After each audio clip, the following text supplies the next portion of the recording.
The rain that night felt different.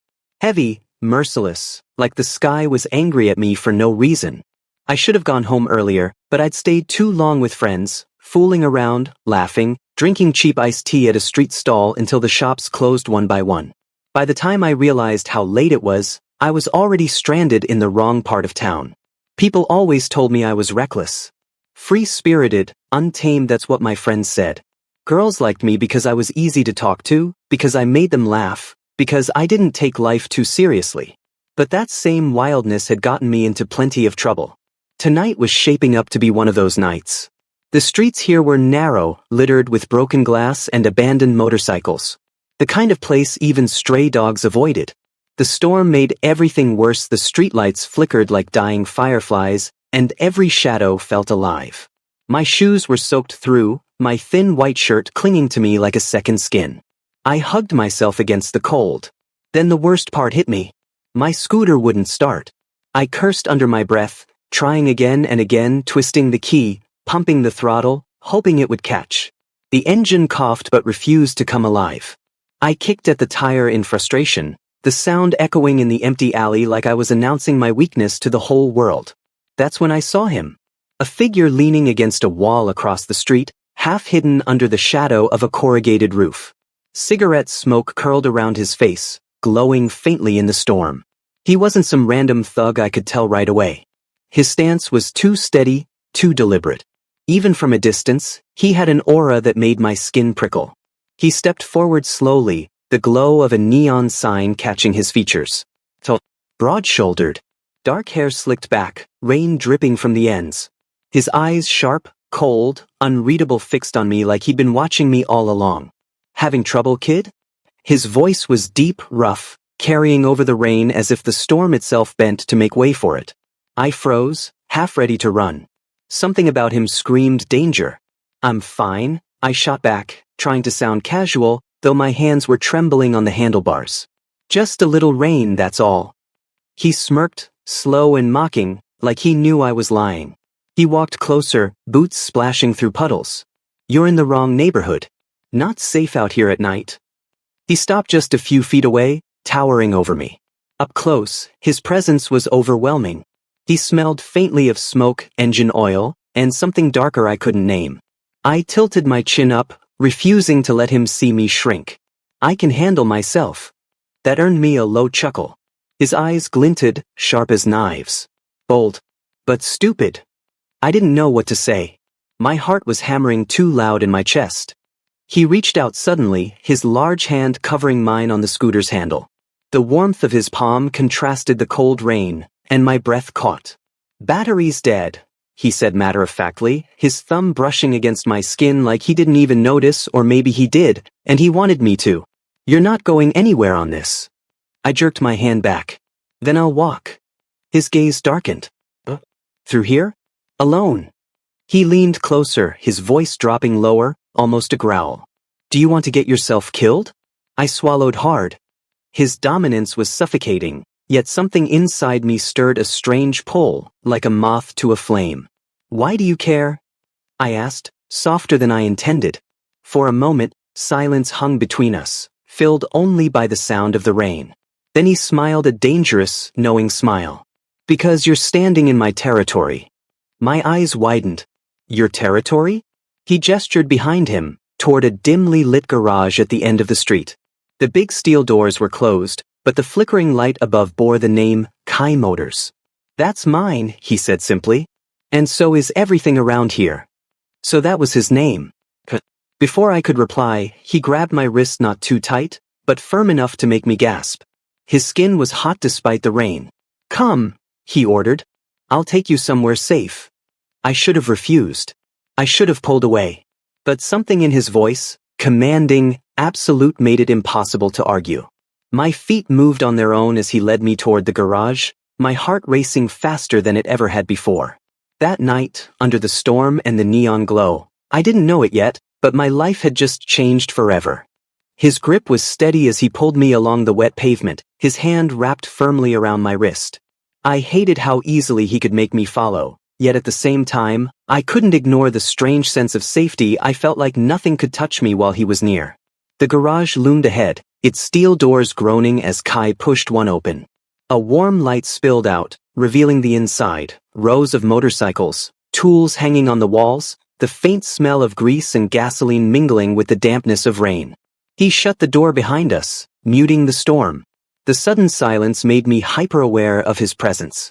"Sit," he commanded, nodding toward a metal stool near the workbench. I bristled. "I'm not a dog." His lips curved into that mocking smirk again. "Then stop acting like a lost puppy." I glared at him but sat anyway, mostly because my legs were tired and my clothes were sticking uncomfortably to my skin. He tossed me a faded towel from a shelf. "Dry yourself." I caught it reluctantly, muttering, "Bossy, aren't you?" Kai ignored the jab, pulling off his leather jacket and tossing it aside. His black t-shirt clung to him, outlining a physique that was all lean muscle and raw strength. I tried not to stare but failed miserably. He caught me looking, of course, and his smirk deepened. "What's your name?" he asked, lighting another cigarette as if he had all the time in the world. "Jay," I answered flatly. "Jay." He said it slowly, like tasting the sound, like he was claiming it. "Figures. Suits a kid who thinks he owns the world." I frowned. "And you?" "Just Kai." He blew out smoke, eyes locked on me. "Just Kai. That's all you need to know." Something about the way he said it made me shiver. For a while, he worked silently, checking tools, wiping grease from a motorcycle engine, as if I wasn't even there. But every so often, I'd catch his eyes on me sharp, unblinking, like he was dissecting every part of me. Finally, I couldn't take it. "Why'd you bring me here?"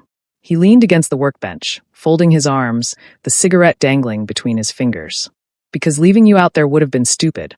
"I told you, I can handle myself," I argued. He snorted. "An 18-year-old kid, stranded in the middle of one of the most dangerous streets in this city, wearing a white shirt that's practically see-through in the rain." His gaze dropped briefly, almost suggestive, before locking back on my face.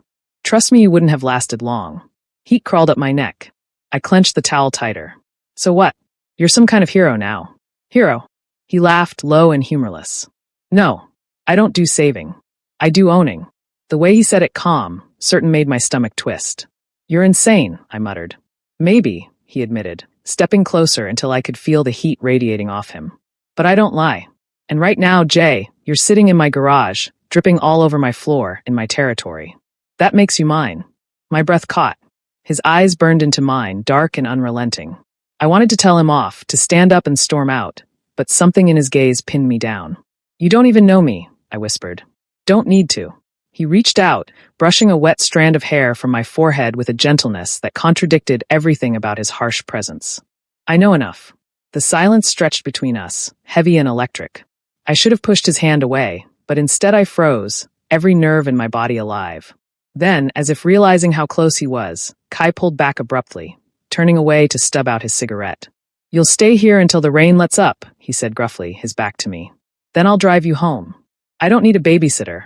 I shot back, though my voice was weaker than I wanted. He chuckled, low and dangerous. "You're not in a position to argue." I bit my lip, frustrated not just at him, but at myself for feeling this pull toward him, this strange mix of fear and fascination. The storm outside roared on, and in the dim light of Kai's garage, I realized this man wasn't going to leave my life as easily as he had entered it. And maybe, just maybe, a part of me didn't want him to. I told myself I wouldn't see him again. After that night in his garage, after the way he claimed me like some object, I swore I'd stay away. Kai was trouble, the kind that left marks you couldn't wash off. My friends said I looked distracted the next day, my usual jokes landing flat, my smile not reaching my eyes. I laughed it off, but inside I kept replaying his voice, his eyes, his hand brushing my hair like he owned me. I hated how much I remembered, but fate, or maybe my own recklessness, dragged me back. It started with my scooter. Of course it did. 2 mornings later, when I was supposed to head to class, the damn thing refused to start again. I cursed, kicked the tire, and for some reason, Kai's voice echoed in my head, "Battery's dead." I could have called a repair shop. I could have borrowed my friend's bike.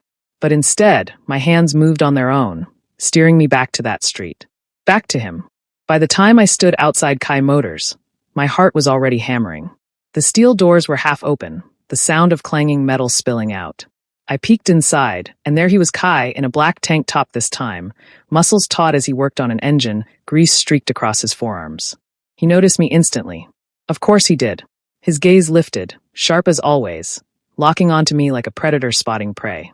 Well, well. His lips curled into that infuriating smirk. Look who came back. I forced a casual shrug. Don't flatter yourself. My scooter's dead again.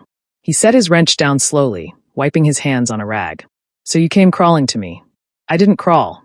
I crossed my arms. I walked. He chuckled low and deep, and the sound made my skin prickle. Still got that smart mouth.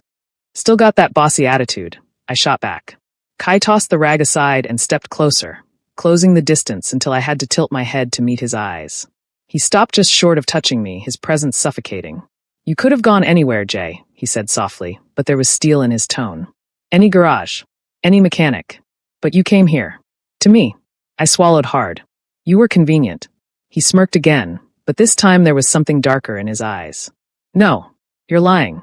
You came because you wanted to.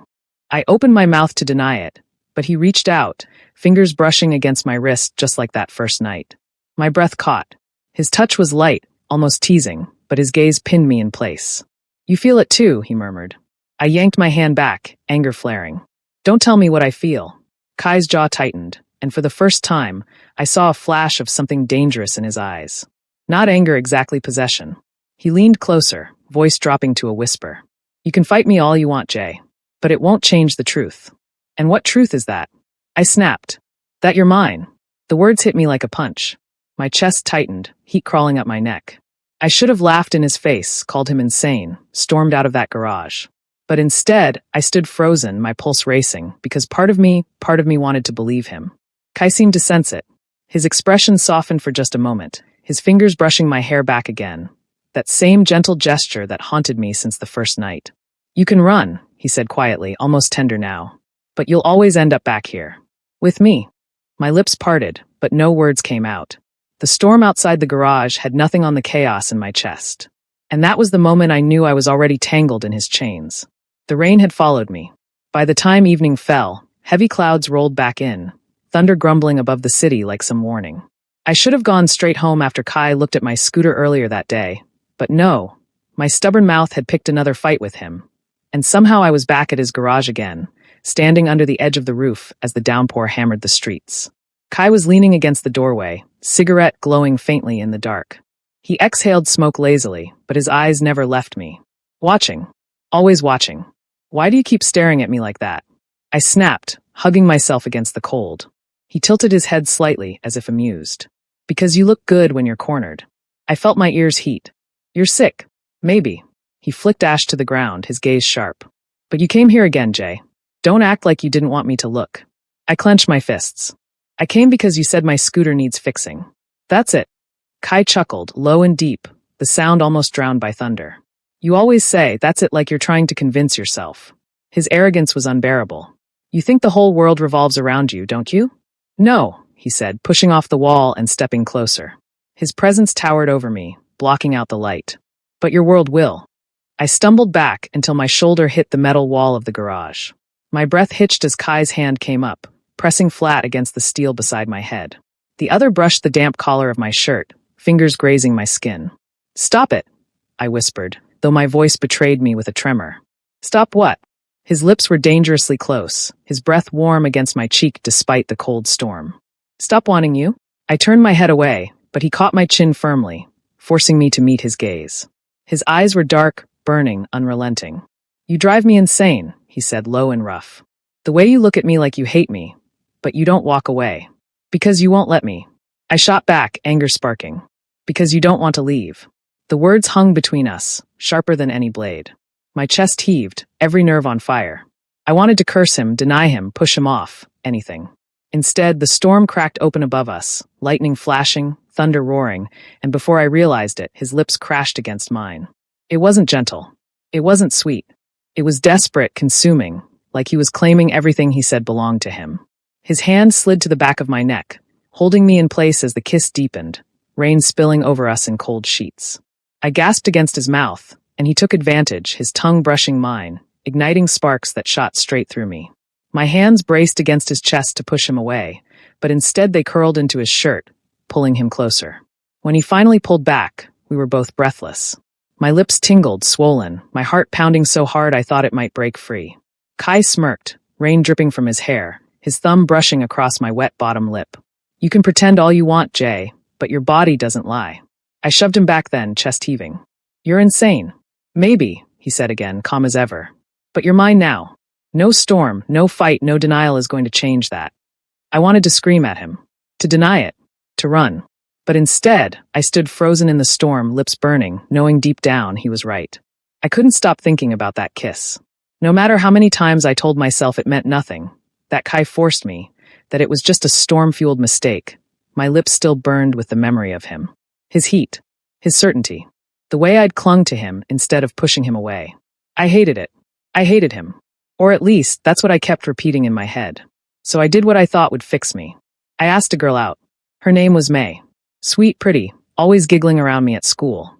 The kind of girl who liked my carefree jokes, who looked at me like I was something safe. Exactly the opposite of Kai. We met at a cafe, and she smiled so brightly it almost blinded me. You seem distracted, Jay, she said, sipping her iced coffee. I forced a grin. Just tired. Long week. She reached across the table, brushing her fingers over mine. It should have made me feel something. Comfort. Warmth. Anything. Instead, I felt nothing but guilt, because the only touch I could remember was Kai's. After an hour of pretending to listen, I walked her home, smiling at her jokes, acting like everything was fine. She kissed my cheek shyly before going inside. I stood there for a moment, staring at her door, and felt absolutely nothing. But when I turned the corner, Kai was there. Leaning against his black motorcycle, arms crossed, cigarette glowing in the night. His eyes were locked on me, sharp, unreadable. My stomach dropped. What the hell are you doing here? I hissed, my voice low but panicked. He flicked ash to the ground, straightening. Watching. My pulse quickened. You followed me? He took a step forward, his gaze burning. Of course I did. You're insane, I snapped, trying to push past him. You can't just. Kai grabbed my arm, yanking me close. His voice was low, dangerous. Don't play games with me, Jay. I'm not playing games, I shot back, but my voice wavered. You think I didn't see you with her? His grip tightened just enough to make me gasp. Holding her hand. Letting her kiss you. Do you think I'm blind?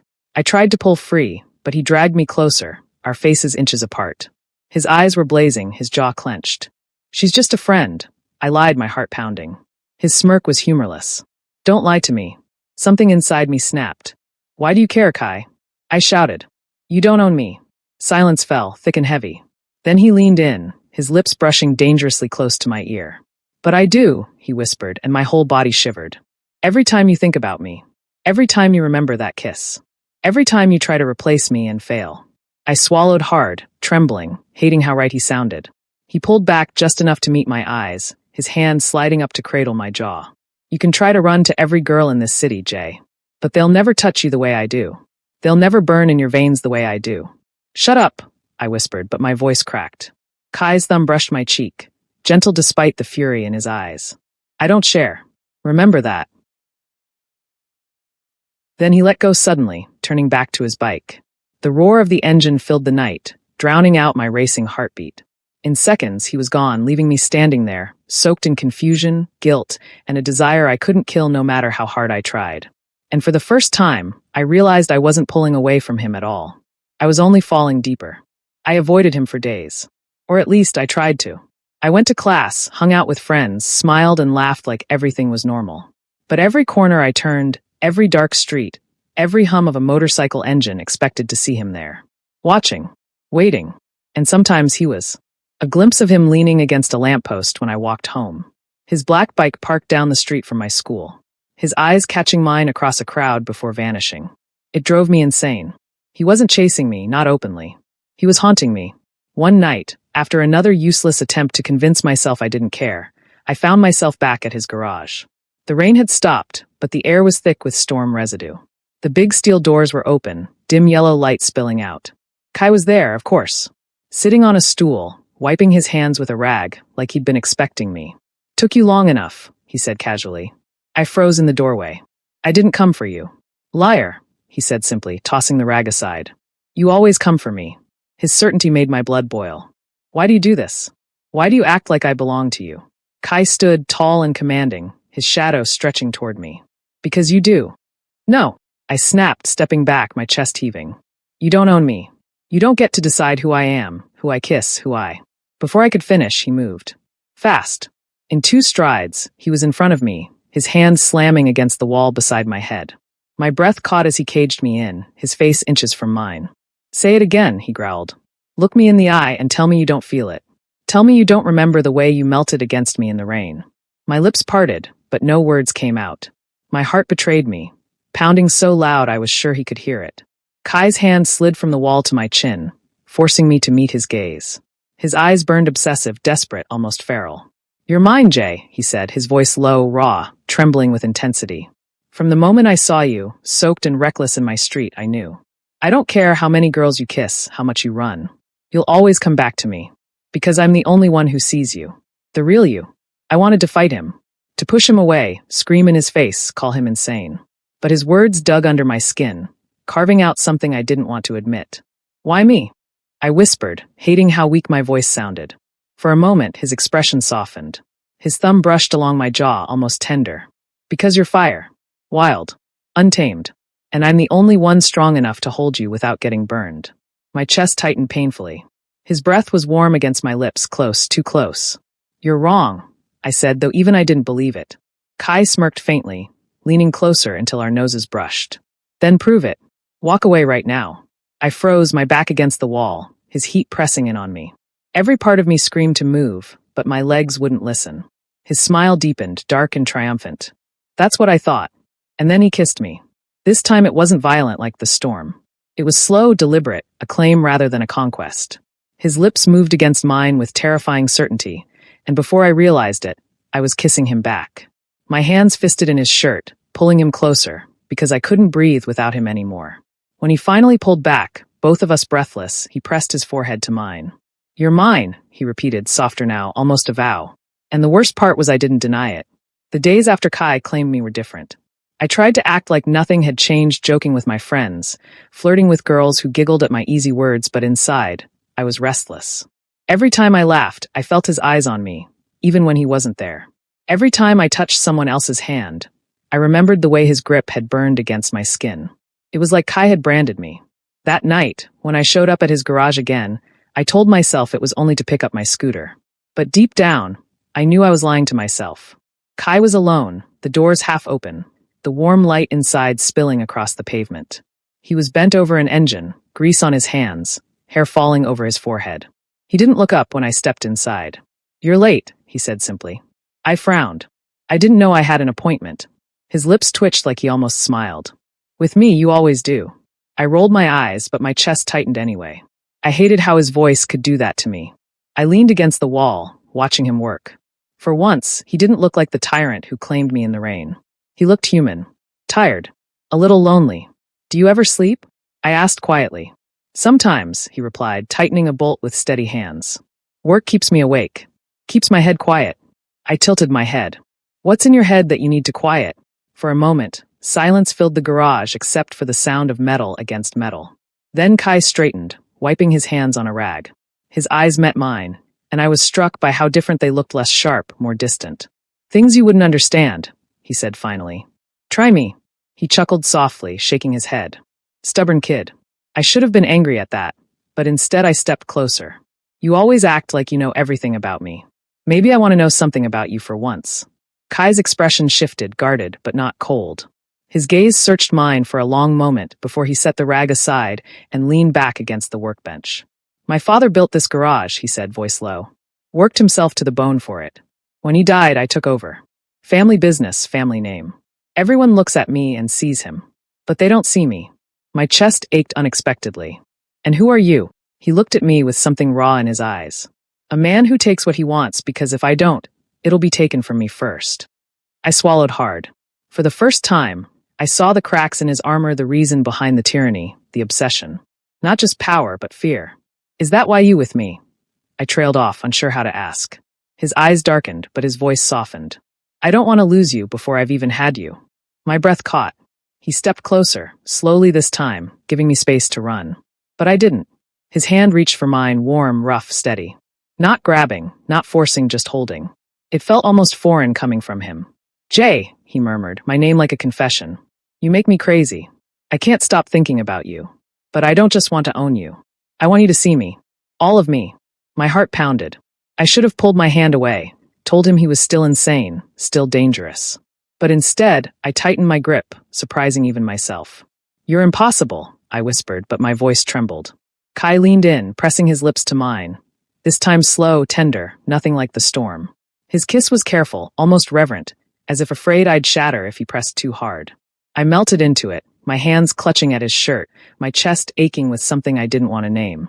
When he pulled back, his forehead rested against mine, his breath warm. "See," he whispered, "even tyrants can break." And in that moment, I realized I wasn't just falling for the obsession. I was falling for the man behind it. By the next week, people were talking.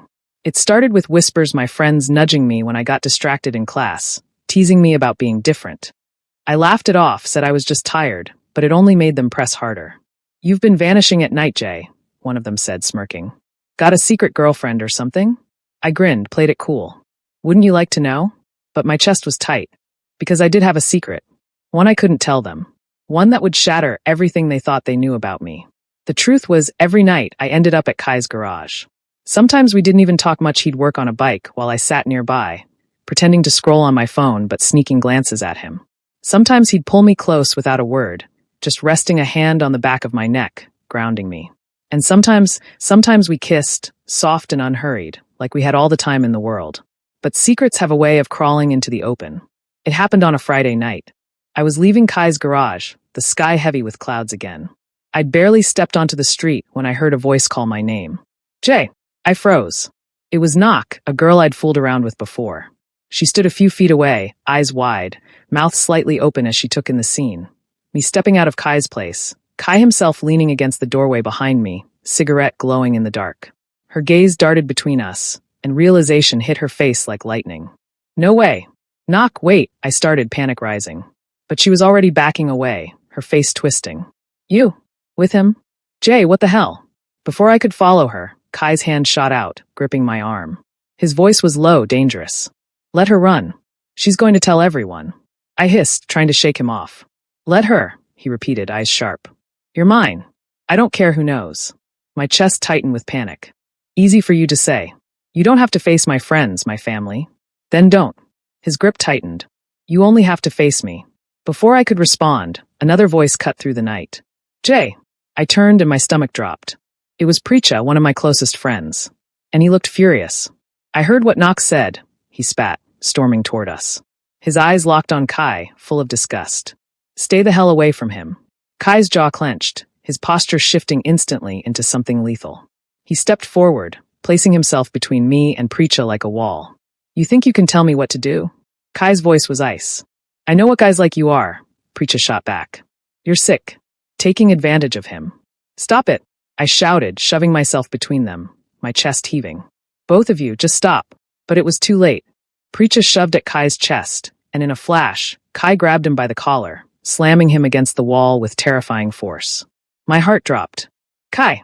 Kai's eyes were blazing, his grip like steel. "Say it again," he growled into Precha's face. "Say I'm taking advantage of him." Precha's eyes widened in fear, but his voice was steady. "You are." "Stop," I yelled, grabbing at Kai's arm, desperate. "Please, Kai, let him go." For a moment, I thought he wouldn't. His chest was heaving, his whole body trembling with rage. But then his gaze flicked to me, saw the panic in my eyes, and slowly, reluctantly, he released Precha. Precha stumbled back, clutching his collar, glaring at Kai. Then he turned to me, his expression breaking. "Jay," he said, voice rough. "What are you doing with him?" I opened my mouth, but no words came. "You don't understand," I whispered finally. Precha shook his head, his disappointment heavier than his anger. "You're throwing your life away." He walked off into the night, leaving me standing there, heart in pieces. Kai stepped closer, his hand reaching for mine. "Forget him." I pulled back, my chest burning. "You don't get it, Kai. You can't just fight everyone who doesn't approve. You can't control this, control me." His hand dropped to his side, but his eyes stayed locked on me, dark and unyielding. "Yes, I can," he said quietly. "Because I won't lose you. Not to them. Not to anyone." And though part of me wanted to scream at him, to walk away, another part, the part that remembered his touch, his kiss, his vulnerability, was terrified because I knew he meant it. I didn't see Kai for 3 days. 3 days of silence, no garage lights glowing in the night, no dark figure waiting at the corner of my street, no motorcycle engine humming behind me. At first, I thought I'd feel relieved.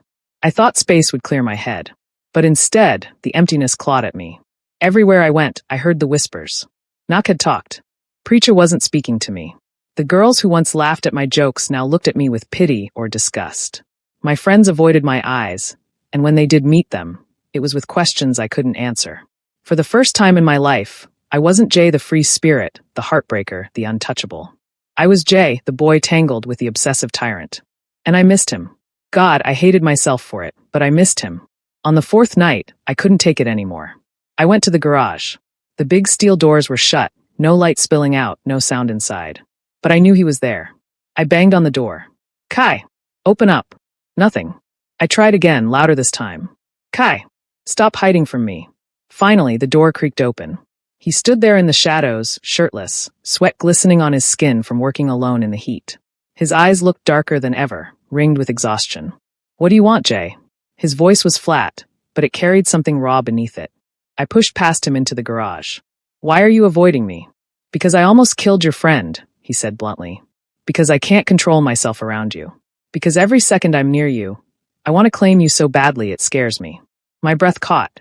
He wasn't shouting, wasn't furious. He sounded broken. Kai. No, he cut me off, running a hand through his hair. You don't understand. You think it's just obsession, just me being possessive. But it's worse than that. You make me weak. You make me crazy. And if I don't step back, I'll ruin you. I stared at him, my chest aching. He looked terrified. Not of me, but of himself. For the first time, I realized he wasn't just the tyrant who claimed me he was a man drowning in something he couldn't control. Slowly, I stepped closer. You think I don't know what you are? You think I haven't seen it already? His jaw clenched, eyes flashing. Then why are you here? I swallowed hard, my voice barely a whisper. Because I don't want to be anywhere else. The words hung between us, heavy, undeniable. His breath hitched, his eyes locking onto mine like I'd just handed him something he didn't dare hope for. In the next second, he closed the distance, his hands gripping my face as his lips crashed onto mine. But this kiss was different, not violent, not claiming. Desperate. Hungry. Like a man on the edge, begging to be saved. I kissed him back, my arms wrapping around his neck, pulling him closer, closer, until I could feel the tremble in his body. I'd never felt Kai tremble before. When we finally broke apart, our foreheads pressed together, his voice cracked against my lips.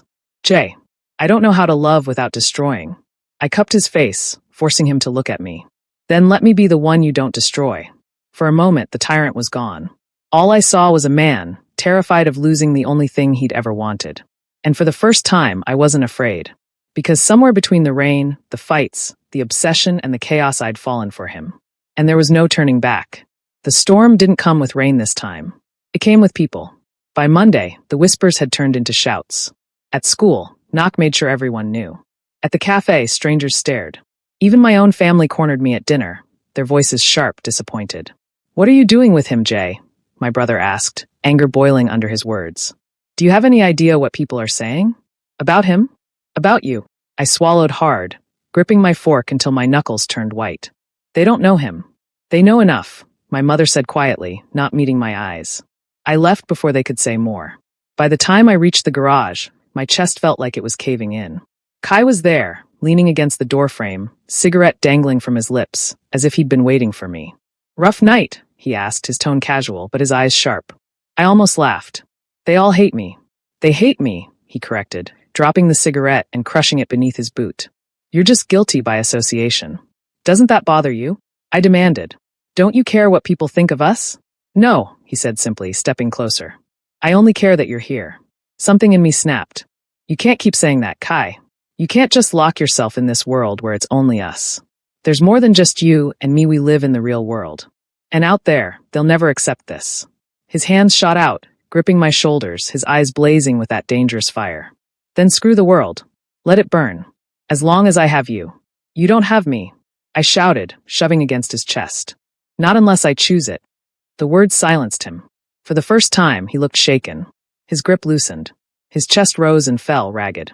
And do you? He asked hoarsely. Do you choose me, Jay? The tyrant who can't let go? The man who'd tear down anyone who tries to take you from him?